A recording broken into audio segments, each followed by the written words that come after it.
One of the very interesting things, that I come up against is that people say to me the Bible's of no value at all in the scientific sense because it doesn't make any predictions. Now, of course, I agree. The Bible is not a scientific textbook. I don't teach algebra from it in Oxford University, for example. It wasn't intended for that, but I think we want to remember that the Bible does talk about the universe. It does talk about the objective reality out there. It has very important things to say about its origins. And it's utterly fascinating to me, because I lived through it as a scientist in the early 60s, that for a very long time, it was believed that the universe didn't have a beginning. That goes back to Aristotle, and his view dominated Europe for centuries. And then in the early 1960s, when I was a student at Cambridge, the evidence began to come in that the universe, space-time, to be more precise, had a beginning. And I can well remember the editorial in the most famous scientific periodical in the world, Nature, where the editor of it, Professor Maddox, said that no, we can't have this idea of a beginning. Why not? Because it gives too much leverage to people who believe the Bible in creation. So the irony was, here was very high-powered science coming in to force the scientific community to agree with what Scripture has been saying for centuries, that there is a beginning. So I feel that is a very important thing.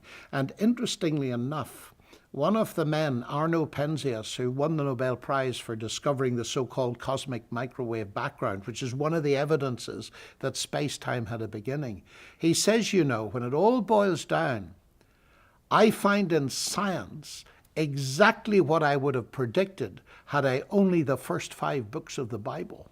That is a very interesting statement for a Nobel Prize winner to make. Richard Dawkins, on the other hand, when I had a debate with him, he said, no, there's nothing in that at all. I mean, after all, the Bible had a 50% chance of getting it right. And I said to him, half a moment, it's not a question of guesswork. Just you think what pressure was needed to shift the scientific community from the old view that the universe had no beginning to the contemporary view that it had. And the fact is, the Bible did get it right. In the beginning, God. And I remember in the 60s, I think it was 68, wasn't it? Apollo 8 on the moon. And listening to that crew, the highest technological achievement in history, with all the science, all the mathematics. And it was all summed up when those men read, in the beginning God created the heavens and the earth, and it wasn't out of place. It sounded exactly right. And I thought that is a wonderful example of science and the Bible being together. Now, one of the big issues here is this, that we easily forget. That doesn't surprise me. Why not? Because modern science as we know it sprang out of a Christian cradle. The early pioneers of science, like Galileo, Kepler, Newton, Clerk Maxwell, all these towering genii of science were all believers in God. And experts in philosophy of science have tried to work out, why is it that science started meteorically in the 16th and 17th centuries? What was it? And the answer that is taken seriously by most philosophers of science that I know is put brilliantly by C.S. Lewis when he summed it up like this. Men became scientific. Why? Because they expected law in nature. And why did they expect law in nature? Because they believed in a lawgiver. Putting that the other way, a famous chemist,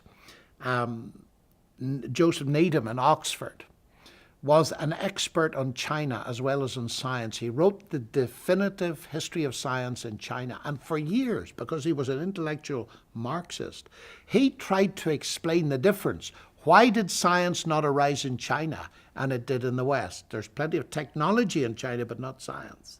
And in the end, he was forced against his Marxism by the sheer historical fact to conclude the reason science did not develop in China as it did in Europe was they did not have the unifying concept of a creator.